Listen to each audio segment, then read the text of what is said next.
sur le net, les internautes malaisiens se mobilisent contre les fraudes électorales. Une ONG publie le palmarès des entreprises web qui protègent le mieux leurs utilisateurs. Et un site transforme l'apprentissage de la guitare en activité ludique sur la toile.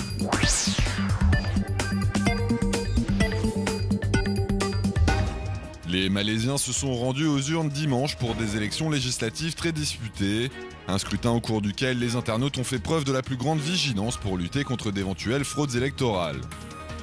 Le mouvement Bercy, qui a milité ces dernières années pour des élections libres et transparentes, avait ainsi invité les électeurs à surveiller le bon déroulement du vote en mettant notamment en ligne une carte interactive pour permettre à quiconque de signaler des irrégularités par internet ou SMS. Mais c'est surtout sur les réseaux sociaux que les Malaisiens ont témoigné. De nombreux internautes ont ainsi affirmé, photo à l'appui, que l'encre utilisée pour empêcher les électeurs de voter plusieurs fois pouvait facilement être effacée, suscitant des craintes de fraude à travers tout le pays.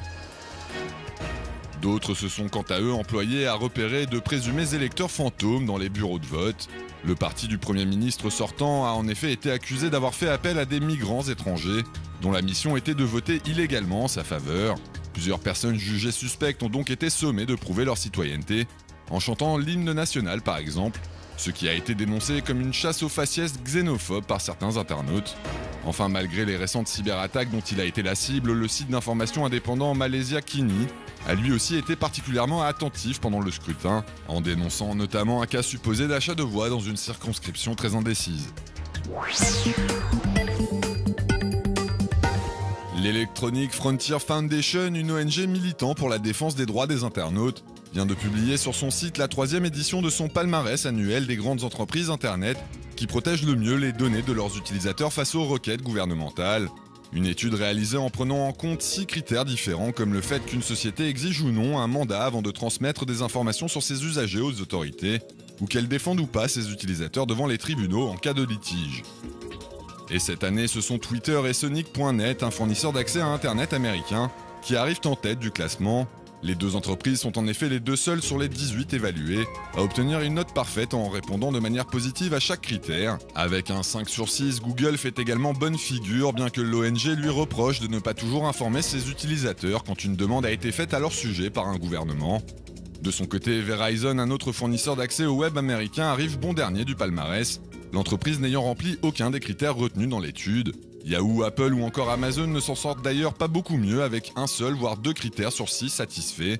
Des sociétés qui pour l'EFF font preuve d'un manque de clarté en matière de protection des données de leurs utilisateurs, à l'image de la politique pratiquée par Amazon, particulièrement pointée du doigt dans le rapport.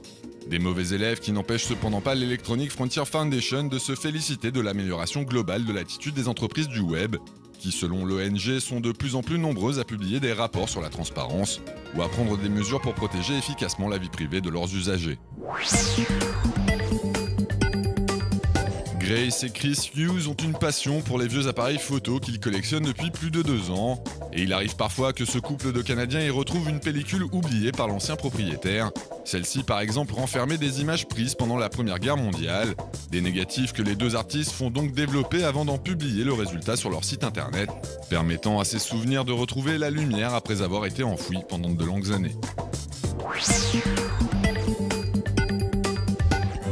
Un site exclusivement dédié à l'apprentissage de la guitare, c'est ce que propose GuitarBots, qui s'adresse avant tout aux musiciens débutants qui y trouveront des exercices pratiques sous la forme de jeux vidéo pour assurer leur progression. Une initiative qui offre une méthode originale pour apprendre à jouer d'un instrument et qui ne manquera pas de ravir tous les guitaristes en herbe à la recherche de conseils gratuits.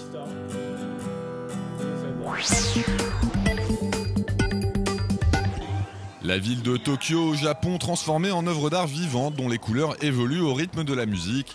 C'est ce que pourront découvrir les internautes dans cette splendide vidéo réalisée à partir d'une maquette très détaillée de la cité nippone.